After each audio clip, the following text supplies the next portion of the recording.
Assalamualaikum warahmatullahi wabarakatuh. Perkenalkan, nama saya Taufik Rahmat Prima, NPM 171006963201099, dengan jurusan Administrasi Negara, reguler 3 kelas A, dengan kampus STIA Stistio Muara Bungo.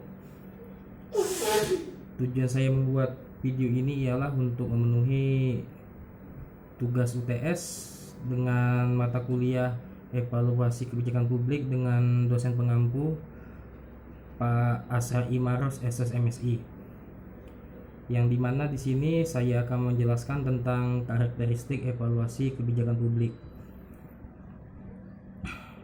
Evaluasi kebijakan publik yaitu suatu kebijakan yang telah dilaksanakan pemerintah hendaknya perlu dievaluasi. Evaluasi dilakukan karena tidak semua kebijakan publik dapat memperoleh hasil atau dampak yang diinginkan oleh para pembuat kebijakan, seperti yang diungkapkan oleh Lester dan Stewart dalam Winarno sebagai berikut, bahwa secara umum evaluasi kebijakan dapat dikatakan sebagai kegiatan yang menyangkut estimasi atau penilaian kebijakan yang mencakup substansi, implementasi, dan dampak. Dalam hal ini, evaluasi kebijakan dipandang sebagai suatu kegiatan fungsional.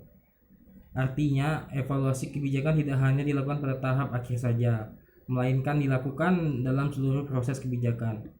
Winardo mengungkapkan bahwa evaluasi kebijakan bisa meliputi tahapan perumusan masalah-masalah kebijakan, program-program yang diusulkan untuk menyelesaikan sebuah kebijakan implementasi, maupun tahap dampak kebijakan.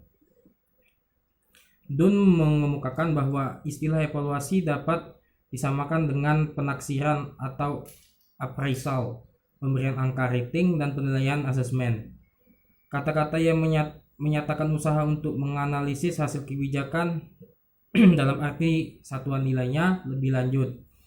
Dunn mengemukakan bahwa dalam arti yang lebih spesifik, evaluasi berkenaan dengan produksi informasi mengenai nilai atau manfaat hasil kebijakan. Evaluasi kebijakan bermaksud untuk mengetahui 4 aspek. Evaluasi biasanya ditujukan untuk menilai sejauh mana keefektifan kebijakan publik guna dipertanggungjawabkan kepada konstituennya, sejauh mana tujuan dicapai, serta untuk melihat sejauh mana kesenjangan antara harapan dengan kenyataan. Menurut Anderson dalam Winarno, secara umum, evaluasi kebijakan dapat dikatakan sebagai kegiatan yang menyangkut estimasi atau penilaian kebijakan yang mencakup substansi, implementasi, dan dampak pelaksanaan kebijakan tersebut. Gambaran utama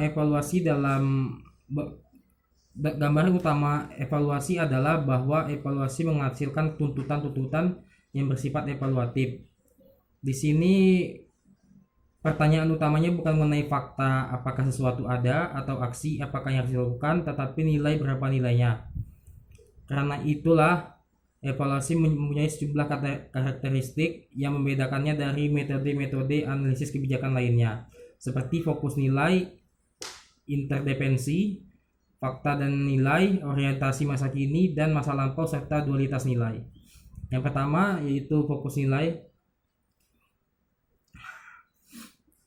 Fokus nilai yaitu evaluasi berbeda dengan pemantauan dipusatkan pada penilaian menyangkut keperluan atau nilai dari sesuatu kebijakan dan program.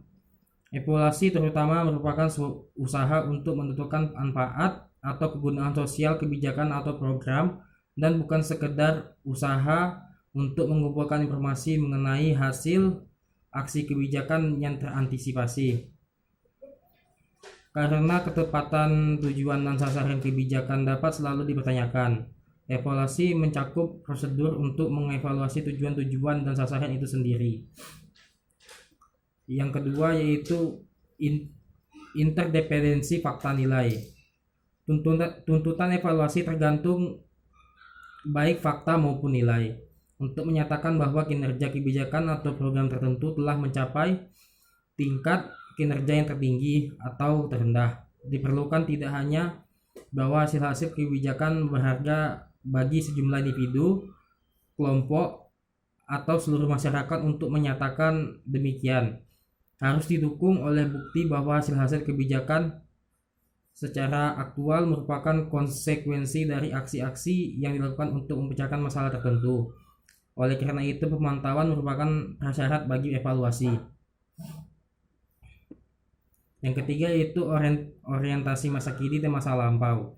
Tuntutan evaluatif tidak hanya berbicara pada tahapan akhir, seperti rekomendasi yang bersifat prospektif dan dibuat sebelum aksi-aksi dilakukan. Rekomendasi yang juga mencakup premis-premis nilai bersifat prospektif dan dibuat sebelum aksi-aksi dilakukan. Yang keempat yaitu adalah dualitas nilai.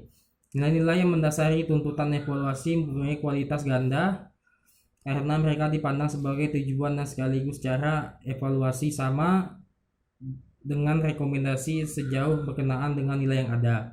Misalnya masalah kesehatan dapat dianggap sebagai intrinsik diperlukan bagi dirinya atau ekstrinsik diperlukan karena hal itu mempengaruhi pencapaian tujuan-tujuan lain. Nilai-nilai sering ditata di dalam suatu hierarki yang merefleksikan kepentingan relatif yang saling tergantungkan antara tujuan dan sasaran.